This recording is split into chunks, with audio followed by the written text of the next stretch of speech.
Okay dear kids, अब हम इस चैप्टर को कंटिन्यू करते हैं। ओके, तो कल हमने क्या पढ़ा था? लिथोस्फीयर तक हमने पढ़ा था कि नेचुरल एनवायरनमेंट, ह्यूमन एनवायरनमेंट, हमने दोनों को पढ़ा था। फिर हमने पढ़ा नेचुरल एनवायरनमेंट में जो भी चीज़ें हैं, you have the lithosphere, the hydrosphere, the atmosphere and the biosphere. Okay, ये हमने कल पढ़ा था। तो अब हम आज क्या पढ़ेंगे? कल हमने लिथो पढ़ा। लिथोस्फीयर होता है जो हार्ड रॉक्स का बना होता है, जहाँ में मिनरल्स पाई जाती है, उसके ऊपर एक थिन लेयर होता है सॉइल का। ठीक है, ये हमने कल पढ़ा। तो आज हम पढ़ेंगे अब हाइड्रोस्फीयर के बारे में। तो क्या होता है hydrosphere? Like you can see the hydrosphere is the water. Hydro means water, hydro means water. ठीक है, hydro means water. So the domain of water is referred to as hydrosphere. Sphere means the part. It comprises various sources of water and different types of water bodies like rivers, lakes, seas, oceans. It's essential for all living organisms. आपको पता है पानी के बगैर तो कोई जिंदा रह नहीं सकता, ठीक है। एंड सबको पानी का बहुत, जैसे हमारे खेतों को नीड है, एनिमल्स को नीड है, हमें नीड है, हम सबको पानी का बहुत नीड है। द बर्ड्स को, सब चीज़ों को नीड है। तो हर एक जो भी लिविंग ऑर्गेनिज्म है उसको पानी का नीड है। तो पानी हमारे लिए बहुत इम्पोर्टेंट है। ओके, तो कहाँ पे पानी पाया जाता है? हमारे रिवर्स में, हमारे लेक्स में, हमारे सीज में, हमारे ओशियंस में। रिवर्स दरिया, लेक्स होते हैं झील, सीज होते हैं समंदर, ओशन उससे भी बड़े होते हैं, सबसे बड़े होते हैं। दुनिया में 4 ओशियंस है। कितने ओशियंस हैं इन द वर्ल्ड? 4 ओशियंस है। पहला है Pacific, the deepest ocean of the world, ठीक है, पैसिफिक ओशन। दूसरा है इंडियन ओशन, ठीक है, आपके इंडियन सब कॉन्टिनेंट। थर्ड है अटलांटिक ओशन। कौन सा है? Atlantic ocean. The fourth one is Arctic. Okay, fourth one is Arctic. Then is the atmosphere, is the thin layer of air. तो एटमोसफियर क्या है? थिन लेयर ऑफ एयर है। It's a thin layer of air. The atmosphere is the thin layer of air, जो क्या करता है? That surrounds, अगर ये हमारा अर्थ है, इसको कौन सराउंड करके बैठा है? हमारा एटमोसफियर। तो ये हमारा एटमोसफियर है। The atmosphere is the thin layer of the earth, okay, that surrounds the earth. The gravitational force of the earth holds the atmosphere around it. तो किसकी वजह से? जो एटमॉस्फेयर हमारे अर्थ पे है ना, जो इसने हमारी पूरी अर्थ को कवर किया है, तो अर्थ की किस चीज़ ने इसको पकड़ा हुआ है? किस चीज़ की वजह से ये अर्थ पे है? ठीक है, तो it's because of the gravitational force of the earth. किसकी वजह से? जो अर्थ का ग्रेविटेशनल फोर्स है ना, यानी कि जो ये ग्रेविटेशनल फोर्स होता है उसे कहते हैं पुलिंग फोर्स। क्या है ये? It's a pulling force of the earth. जो अर्थ का ये फोर्स है, it is the pulling force by earth. Okay, the pulling force by earth that is holding the atmosphere on the earth. तो gravitational force क्या होता है? ठीक है, तो ग्रेविटेशनल फोर्स है ना, अर्थ का जो है वो इसे क्या करता है? वो इस एयर को होल्ड करता है ऑन द अर्थ। तो जो ग्रेविटेशनल फोर्स है ना, ये एक फोर्स है जो कौन करता है? एक्सर्टेड बाय द अर्थ, ठीक है, force exerted by earth on atmosphere, ठीक है। और जो ग्रेविटेशनल फोर्स होता है, ये होता है ड्यू टू द मास। एक जिसका भी एनीथिंग ऑन द अर्थ, जिस ऑब्जेक्ट का भी मास होता है ना, एक वेट होता है ना, उसकी वजह से उसमें एक क्या हो जाता है? एक फोर्स होता है between two objects, because of their for mass, it's called the gravitational force. तो इट प्रोटेक्ट। अब जो ये एटमॉस्फेयर है ना, ये हमें बचाता है। किससे बचाता है? From the harmful rays and the scorching heat of the sun, ठीक है। जो सन का जो हार्मफुल रेज होता है ना, एंड द स्कॉर्चिंग हीट, तो हार्मफुल रेज में कौन आता है? यूवी रेज, ठीक है। यूवी किसको बोलते हैं? Ultra violet radiation. किससे? Ultra violet radiation. इन रेज से हमें बचाता है, ओके, इनको हम यूवी रेज भी बोलते हैं। स्कॉर्चिंग होता है बहुत खतरनाक हीट, बहुत तेज हीट ऑफ द सन, ठीक है। ये और जो होता है, it consist of a number of gases. जो एटमॉस्फेयर है ना, वो बहुत सारे गैसेस का बना हुआ होता है, dust and the water vapour. तो जो गैसेस होते हैं ना इन द एटमॉस्फेयर, कौन से होते हैं? Gases in the atmosphere, which are the gases in the atmosphere? These are the nitrogen, ठीक है, nitrogen, oxygen, carbon dioxide, extra argon, water vapour, ये सारे गैसेस होते हैं in the atmosphere. The changes in the atmosphere produce change in the weather and the climate. जब भी हमारे atmosphere में कुछ चेंज आ जाता है ना, उसी की वजह से हमारा क्लाइमेट और वेदर चेंज होता है। वेदर क्या होता है? वेदर मीन्स एक दिन का, जैसे आज कैसा मौसम था आपके यहाँ, तो उसे कहते हैं weather, weather of a day, ठीक है, वेदर ऑफ 2 days। तो हमारे यहाँ आज रेनी था, इन कश्मीर इट्स रेनिंग, ठीक है, हमारे यहाँ आज रेनिंग, इट वॉज रेनी, ठीक है, today. It's called weather.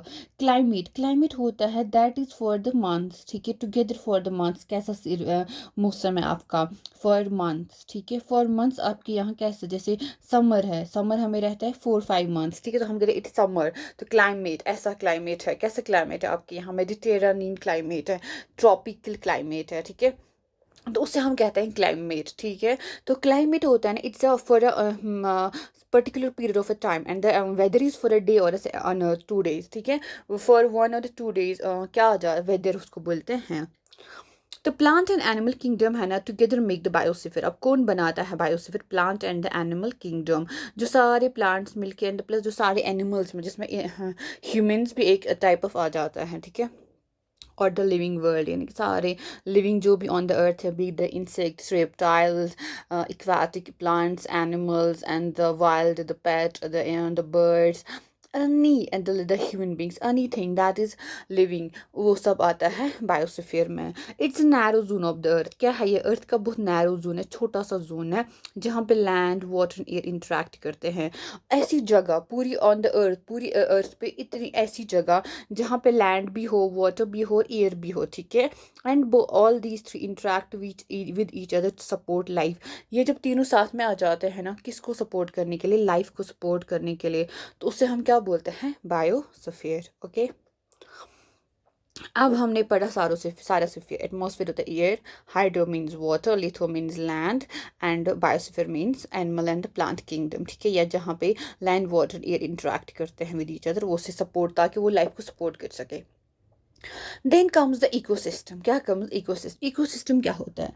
Ecosystem is a system, एक ऐसा सिस्टम है जो कैसे बनता है? इंटरेक्शन से बनता है। किन की इंटरेक्शन से? लिविंग ऑर्गेनिजम्स के इंटरेक्शन से। किसके साथ वो करता है? एक with each other and with the physical and the chemical factors of the environment in which they live, all linked by transfer of energy and the material. Okay, तो ecosystem देखो, एनवायरनमेंट हमने जनरल पढ़ा, पूरी India का environment कैसा है, पूरी अर्थ का एनवायरनमेंट कैसा है, ये हमने पढ़ा। ओके, अब इकोसिस्टम, इकोसिस्टम क्या होता है? इकोसिस्टम होता है, जैसे आप अभी आप में से कोई स्टूडेंट जो झारखंड में रहता है, ठीक है, झारखंड के किसी डिस्ट्रिक्ट में, डिस्ट्रिक्ट के किसी एरिया में, किसी पर्टिकुलर विलेज में रहते हैं, ठीक है, फिर उस विलेज के एक जगह पे आप रहते हैं, ठीक है, जहाँ पे आपके आसपास, जैसे आपका ये मकान है, आपका ये घर है, ठीक है, ये आपका घर है, आपका ये घर है। अब यहाँ पे और सारे घर हैं, आपके जो नेबरहुड है, ठीक है, और नेबरहुड के यहाँ पे क्या है? एक दरिया, एक रिवर बहती है, यहाँ पे कुछ ट्रीज है। ओके, तो यहाँ पे मानो एक लैंड है, ठीक है, जिसमें जैसे कि बहुत सारे ये क्या है ना, you can say the garden type है, ठीक है, बहुत सारे अलग अलग वहाँ पे ट्रीज देखने को मिलते हैं, और यहाँ पे एक पार्क है अलग से यहाँ पे। ओके, एंड ये सब आपका क्या बनाता है? और यहाँ पे जैसे पेट एनिमल, उसमें जैसे ये आपके आपके तो मतलब ओब्वियसली बहुत सारे जो भी हमारा जो इन्वायरमेंट है, जो कि हमेशा वार्म ही रहता, वार्म टाइप क्लाइमेट हमारा है, तो वहाँ पे बहुत सारे इंसेक्ट, जैसे कि रोडेंट, जैसे कि माइस रहता है, कॉकरोच, ये सारे रहते हैं, इंसेक्ट्स रहते हैं, एंट्स रहती है, अगर वहाँ पे रिवर्स की साइड में फ्रॉग्स वगैरह है, फिशेज रहती है वहाँ पे, डॉग्स रहते हैं, एंड फिर हम रहते हैं, ठीक है, उसके बाद घर में बहुत सारे इंसेक्ट्स आते हैं, बर्ड्स आ जाते हैं उस एरिया में। तो ये सारा जो आपस में हमारा क्या बन, इसको हम कहते हैं पूरा को इकोसिस्टम, मतलब एक पर्टिकुलर एरिया, और उस एरिया के जो डिफरेंट है ना लोग, जो इंसान है, एनिमल्स है, और प्लांट्स है, गार्डन है, जो भी है ना, वो एक दूसरे से कैसे रिएक्ट करते हैं, ठीक है, वो सबको हम क्या बोलते हैं? उस सबको हम बोलते हैं इकोसिस्टम। जहाँ पे जो लोग हैं ना, वो क्या करते हैं, हैं, they interact with the physical and the chemical. Physical यानी कि लैंड पे जैसे वहाँ पे कोई उग रहा हो, जैसे सब्जियाँ हम बनाते हैं तो आप वहाँ पे सब्जी, किचन गार्डन आपका, आप सब्जी बनाते हो। Physical and the chemical factors of the environment, उस एनवायरनमेंट आप क्या करते हो, तो वहाँ पे कोई पर्टिकुलर सब्जी उगेगी ना, ऐसा तो नहीं है ना जो यहाँ हर जगह उगता है, हर जगह पे सेम ही उगती है चीज़ें, क्रॉप्स हर जगह सेम नहीं होती है, जो भी वेजिटेबल्स वो हर जगह सेम नहीं होती है। Okay, and all linked by the transfer of energy in material, और क्या करते एक दूसरे को एनर्जी और मटेरियल ट्रांसफ़र करते हैं। फॉर एग्जांपल जैसे प्लांट्स है, यहाँ पे प्लांट्स क्या हमें देंगे, यहाँ पे हमें वेजिटेबल है जो भी है, तो वो हमें क्या देते हैं, ऑक्सीजन देते हैं, ठीक है। हम जो वो ऑक्सीजन वो कैसे देते हैं, वो ऑक्सीजन फोटोसिंथेसिस के टाइम क्या करते हैं, एक्सेल करते हैं, मतलब एक प्रोडक्ट उनका निकलता है, by product photosynthesis oxygen, and वो ऑक्सीजन को न्यूट्रलाइज करता है, इंसान करता है। और इंसान क्या एक्सेल करता है, कार्बन डाइऑक्साइड, जो कार्बन डाइऑक्साइड वो कौन यूज़ करता है, प्लांट करता है इन द फोटोसिंथेसिस। तो ऐसे वो क्या करते हैं, वो ऐसे ही क्या इंटरेक्ट करते हैं विद ईच अदर, ठीक है। जैसे वहाँ पे इंसेक्ट्स है, जैसे आप बताइए कि माउस है, उसको उसको खाया कैट ने, ठीक है। फिर कैट ने कुछ और खाया, उसने फिर एक फूड चेन्स बन जाते हैं, फूड वेब्स बन जाते हैं, जिससे वो एनर्जी ट्रांसफ़र हो जाती है, ठीक है। जैसे हम लोग वेजिटेबल्स खाते हैं जो हम लोग वहाँ पे उगाते हैं, ठीक है। ऐसे जो होता है ना, ट्रांसफ़र ऑफ दीज थिंग्स होता रहता है। अब है कि व्हाट इज़ एन इकोसिस्टम, जो इसने यहाँ पे बताया है। एट एन एनसीसी कैंप, जो कि एक कैंप होता है, एनसीसी कैंप होता है स्कूल्स में, आपने पढ़ा ही होगा, नेशनल कैडेट कॉर्प्स कैंप होता है ये। That Ravi's class was attending, वो रवि की क्लास ने अटेंड किया। जस्टिन ने पूछा व्हाट अ हैवी डाउनपोर, कितना ज़्यादा बारिश हो रहा है, डाउनपोर होता है बहुत ज़्यादा बारिश हो रहा है। It reminds me of my home in Kerala, मेरे को अपने घर की याद आ रही है, कहाँ पे, जो केरला में मेरा घर है। You should come and see how it pours and pours and pours over the lush green fields and coconut plantation. आपको आना चाहिए वहाँ पे और देखना चाहिए कि जैसे ये इंडियन मैप में ना, ये आपका केरल है, साउदर्न, यहाँ पे साउदर्न स्टेट है ये इंडिया का, ये आपका यहाँ से नॉर्थ है, ये आपका साउथ है, ठीक है। ये ऐसा आपका इंडिया है, ठीक है। तो यहाँ पे आपका क्या है, ये आपका ये है, ये आपका यहाँ पे केरल है। तो जो केरल में बहुत ज़्यादा क्या बारिश होती है, in the lush green fields and the coconut plantations. Heera from Jaisalmer exclaimer we get no rains. Jaisalmer कहाँ पे है, राजस्थान में है। कहाँ पे है, राजस्थान है, राजस्थान है वो, यहाँ पे एक स्टेट है, यहाँ इंडिया के इस पार्ट पे। तो वो बताती है वी गेट, यार हमारे यहाँ तो कोई बारिश ही नहीं होता है। वी ओनली सा किकर, हमारे यहाँ पे किकर एक ट्री होता है, और सैंड होती है, क्या होती है, रेत होती है। As far as the eyes can see, जितना हमारी आंखों से दिखता है यही दो चीज़ें मिलती है। लेकिन हाँ, केमल्स भी वहाँ पे पाए जाते हैं इन द डेजर्ट, क्योंकि राजस्थान है, जो जैसलमेर है ना, कहाँ पे है ये, राजस्थान में है ये। कहाँ पे है, राजस्थान, जो कि मैक्सिमम क्या, जो बहुत क्या उसका जो एरिया है वो सैंडी एरिया है, उसका क्या है, उसमें सैंडी एरिया है वो। तो वहाँ पे ये सब देखा जाता है। तो ये आप देखिए, ये होता है पॉन्ड इकोसिस्टम, ठीक है। This is a pond ecosystem, यानी कि तालाब जो होता है ना, छोटे छोटे तालाब, वहाँ पे कौन कौन, जैसे देखिए पहले वहाँ पे ये होंगे ट्री, छोटे छोटे प्लांट्स आएंगे, ग्रीन प्लांट्स, इसको वीड्स भी हम बोलते हैं। फिर देखिए ये फ्लावर, जी माना लोटस है, लोटस तो पानी में ही उगता है, जिस हिसाब से उसको लोटस समझिए, ठीक है। स्वैन भी रहता है पानी में, ठीक है। फिर देखिए आई, अब एनिमल्स जैसे गाय वगैरह ये आते हैं पानी पीने, जैसे डियर है वो भी घास खा रहा है, घास खाने आ गया, ठीक है। ये स्वैन्स है, ये आपके लंबे लंबे ट्रीज है यहाँ पे। तो इस तरह क्या बनाते हैं, एक इकोसिस्टम बनाते हैं, क्योंकि एक दूसरे के साथ एनर्जी एंड मटेरियल ट्रांसफ़र करते हैं, पानी वगैरह वो सारा चीज़ क्या हो रहा है। जैसे इस एनवायरनमेंट से लोग पानी पी रहे हैं, ठीक है। ये लोग एयर का, मैंने बोला ऑक्सीजन और कार्बन डाइऑक्साइड का वो हो रहा है, ट्रांस क्या उसको बोलते हैं ना, एक्सचेंज हो रहा है, ठीक है। तो this is how the pond ecosystem is, ऐसे सारे इकोसिस्टम्स बन जाते हैं।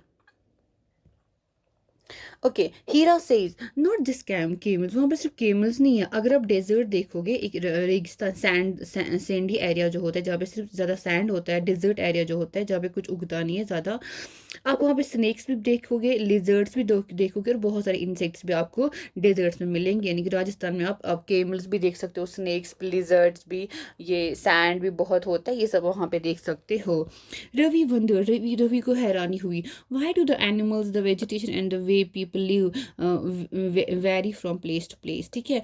are they all related to each other, तो इसने रोवी ने पूछा मैम कि सर यहाँ पे क्यों ऐसा है कि जो हर जगह के जो एनिमल्स और वेजिटेशन और लोग हैं ना, वो प्लेस टू प्लेस वैरी करते हैं। जैसे कि हमारे यहाँ पे केमल नहीं पाया जाता, आई मीन कश्मीर, तो यहाँ पे कोई केमल नहीं। आप झारखंड में, आपके यहाँ भी कोई केमल नहीं है। कोई बिहार से है तो वहाँ पे भी कोई केमल नहीं दिखता आपको। तो यहाँ पे क्यों आपको केमल मिलता है, कहाँ पे मिलता है? In the deserts. तो ऐसा क्यों है कि हर जगह का जो, जैसे हमारे यहाँ गाय मिलेगा, गोट मिलेगा, शीप मिलेगा, जैसे हाँ, हर जगह जैसे कि लद्दाख है वहाँ पे याक मिलेगा, तो वो हमारे यहाँ नहीं मिलेगा। तो ऐसा क्यों है, ये डिफरेंस क्यों है?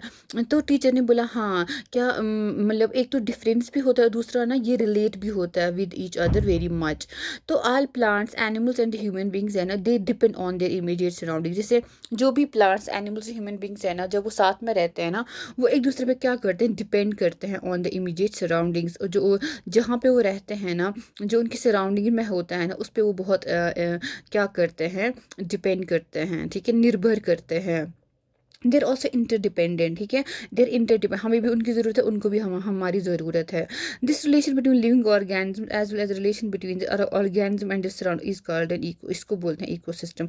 एक तो जो इंटरेक्शन होता है बिटवीन द ऑर्गेनिज्म, जैसे ह्यूमन टू ह्यूमन, जैसे मेरे को कुछ खरीदना है, ठीक है, तो मैं किसी दुकान के पास जाती हूँ, मैं कुछ चीज़ लाती हूँ, मैं उसको पैसे देती हूँ। तो इसको क्या, मैंने उसके ट्रेड किया, कॉमर्स किया। मुझे कपड़े लाने जाना, तो मैं किसी इंसान के पास जाती हूँ, मेरे को कपड़ा सीना है, वो मुझे सी के देता है। तो इसे कहते हैं इंटरडिपेंडेंस, ठीक है। वैसे ही हमारा मतलब विद एक तो होता है आपस में हमारी इंटरडिप, दूसरा होता है कि हमारे इन्वायरमेंट से, जो हमारा इमीडिएट इन्वायर सराउंडिंग्स होती है, जैसे कि यहाँ मुझे अपना किचन गार्डन, यहाँ पे कुछ कुछ चीज़ें उगती है, वो उगेगा तो मैं कैसे खाना पकाऊंगी, मैं क्या सब्जी बनाऊंगी, तो वो मुझे हेल्प करता है, ठीक है। और अगर मैं उन प्लांट्स को पानी नहीं डालूंगी, उनके लिए प्रॉपर वो सॉइल वगैरह करनी, मतलब उनको सॉइल नहीं देखूंगी, फर्टिलाइज़र अगर अच्छे से नहीं देखूंगी, तो फिर उनको भी वो अच्छे से ग्रो नहीं कर पाएंगे, ठीक है। तो ये क्या होता है, इसको कहते हैं इंटरडिपेंडेंस, ओके। ये हम एक दूसरे पे इंटरडिपेंड करते हैं। तो इसकी वजह से हमारा क्या इंटरेक्शन होता है between these organisms and between the surrounding, इसको हम कहते हैं इको सिस्टम। तो देर की बहुत सारे इको सिस्टम बन सकते हैं, जैसे कि रेन फॉरेस्ट का इको सिस्टम, ग्रासलैंड का, डेजर्ट का, माउंटेन्स का, लेक का, रिवर का, ओशन का, और एक छोटे से पॉन्ड का भी इकोसिस्टम बन सकता है, जो कि आपने खुद भी देखा। Do you think the park in which Ravi and his friends played form, क्या आपको लगता है जिस पार्क में रवि और उसके फ्रेंड्स खेलते थे, वो भी एक इकोसिस्टम बना रहा है? आप बताइए इसका आंसर। ऑन 5 जून, 5 जून को हम लोग वर्ल्ड एनवायरनमेंट डे मनाते हैं, ये हमेशा याद रखिएगा। जून 5 को वर्ल्ड एनवायरनमेंट डे होता है। एक और चीज़ उसे कहते हैं बार्टर सिस्टम। ये एक ट्रेड होता था पुराने ज़माने का, जिसमें ना एक दूसरे को क्या हम देते हैं, जैसे आज हम जाते हैं कोई चीज़ लाने, हम क्या उसको पैसे देते हैं, पुराने ज़माने में चीज़ों के बदले चीज़ें देते थे, ठीक है। उसमें उस टाइम पैसा नहीं होता था, बल्कि चीज़ के बदले चीज़ दिया जाता था। फॉर एग्जाम्पल, मेरे को टमाटर का नीड है, मैं आपको टमाटर, और आपको प्याज का नीड है, मैं आपको प्याज देती, आप मुझे टमाटर देते। ऐसे होता था ट्रेड ऑफ गुड्स। उसके बाद है ह्यूमन एनवायरनमेंट। ह्यूमन एनवायरनमेंट क्या होता है, उसमें आता है ह्यूमन बींग्स जो इंटरेक्ट करते हैं किसके साथ, एनवायरनमेंट के साथ, उसको मॉडिफाई भी करते हैं, जैसे उनका नीड होता है वैसे इसको एनवायरनमेंट को हम लोग क्या करते हैं, मॉडिफाई करते हैं। जो पुराने ह्यूमंस थे ना, वो अडेप्ट टू देम सेल्व्स थे, टू द नेचुरल सराउंडिंग्स, ठीक है। वो अपने नेचुरल एनवायरनमेंट में रहते थे, वो बहुत ही सिंपल लाइफ गुजारते थे, और अपने रिक्वायरमेंट्स पूरा करते थे फ्रॉम द नेचर जो उनके आसपास होता था। जब विद द टाइम, जब इंसान आगे, मतलब जो टाइम गुजरता गया, इंसान की जो नीड्स है ना वो बहुत बढ़ गई, एंड बिकेम मोर वैरिड, और इंसान की नीड्स भी बहुत अलग अलग टाइप की हो गई। ह्यूमन और इंसान ने सीखा, क्या सीखा, न्यू वेज, नए तरीके, to use and change the environment, environment को यूज़ करने का और चेंज करने का। उसने सीखा क्या करना, क्रॉप्स को उगाना, एनिमल्स को पालना, domestic and lead settled life गुजारना। पहले इंसान नोमैडिक लाइफ गुजारता था, ठीक है, अब वो क्या गुजारता है, सेटल्ड लाइफ गुजारता है। फिर उसके बाद व्हील इन्वेंट किया गया, सरप्लस फूड हमने प्रोड्यूस किया, बहुत ज़्यादा खाना, बार्टर सिस्टम खत्म इमर्ज हुआ, ठीक है। बार्टर सिस्टम यही होता है कि हम लोग चीज़ों के बदले चीज़ें देते हैं। ट्रेड ट्रेड फिर स्टार्ट हुआ, कॉमर्स डेवलप हुआ। इंडस्ट्रियल रेवोल्यूशन है ना, इसने बहुत ज़्यादा प्रोडक्शन हुआ, लार्ज स्केल प्रोडक्शन हुआ चीज़ों का। ट्रांसपोर्ट, जो ट्रांसपोर्ट यानी कि हम जाते थे एक दूसरे दूसरी जगह जाना, उससे वो भी बहुत क्या हुआ, आसान, फास्टर हुआ। पुराने ज़माने में जैसे कैसे लोग जाते जाते थे, चल के जाते थे, या समंदरी से सी शिप से तो बहुत टाइम लगता था, या हॉर्सेस से जाते थे। अब उसके बाद क्या हुआ, ट्रांसपोर्टेशन से ये सब क्या बन गया, फास्टर बन गया। फिर इंफॉर्मेशन रेवोल्यूशन, जो आज का रेवोल्यूशन है, जिसने कम्युनिकेशन, जैसे हम कॉल कर सकते हैं, अभी यहाँ बैठ के यूएस कॉल कर सकते हैं, वीडियो कॉल पे बात कर सकते हैं, तो ये सारा क्या हो गया, आसान हो गया।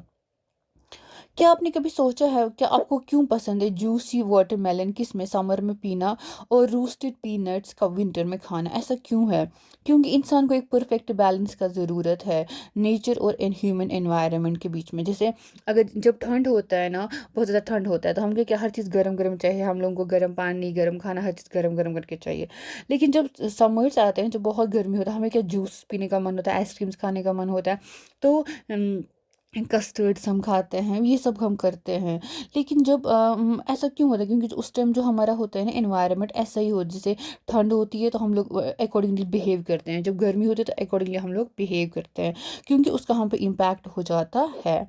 तो ह्यूमंस मस्ट लर्न टू, इसलिए हमें इंसान को सीखना चाहिए एक तो जीना और यूज़ करना अपने एनवायरनमेंट को इन हारमोनियस वे।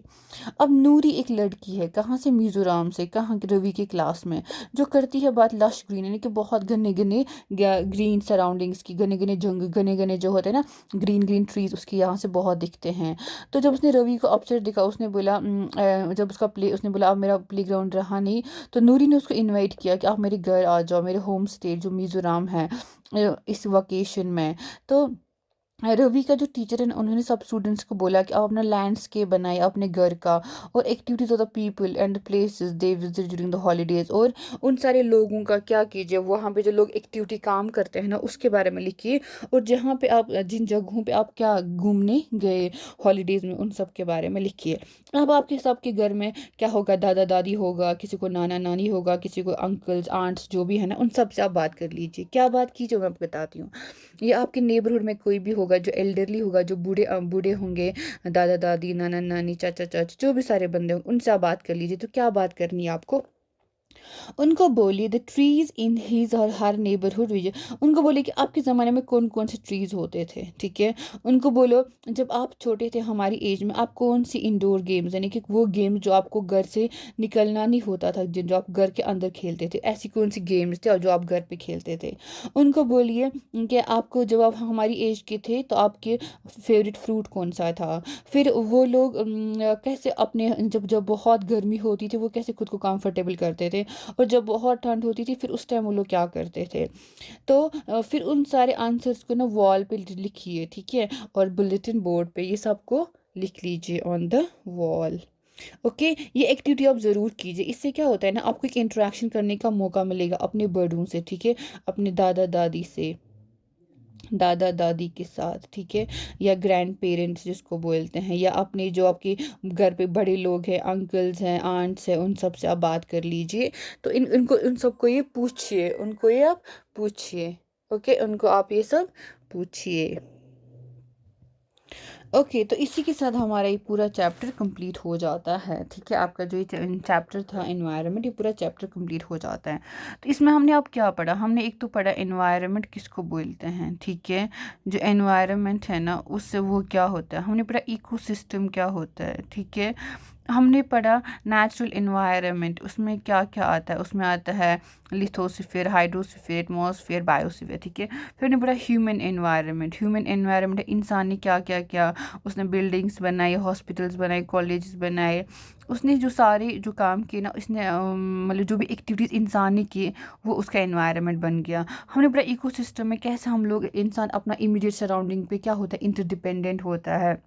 उसमें पहला माउंटेन का अलग इकोसिस्टम होता है, डेजर्ट का अलग होता है, जैसे हमने राजस्थान का एग्जाम्पल पढ़ा। हमने पढ़ा केरल में बहुत सारे लश ग्रीन फॉरेस्ट्स होते हैं जो कि डेजर्ट्स में राजस्थान में नहीं मिलते हैं, या जैसलमेर में। तो ऐसे ये सारा इकोसिस्टम बन जाता है। तो ये हमने इस वाले चैप्टर से सीखा कि हमें कैसे अपनी जो इस सराउंडिंग्स है, एनवायरनमेंट है, उसको प्रोटेक्ट कैसे करना है, और जो हमें कुछ इसमें एक्टिविटीज़ है जो हमें बात करनी चाहिए अपने ग्रैंड पेरेंट्स से, या जो बड़े लोग घर के हैं उनको बोलना चाहिए कि आपके ज़माने में कैसे आप ये सब चीज़ें करते थे। तो ये था इस चैप्टर का पूरा क्रक्स, जिसमें आपको पढ़ने के समझने का इम्पोर्टेंस था। So that's all for today. I hope you like the lecture. इंशाल्लाह will see you in the next one. Till then take care.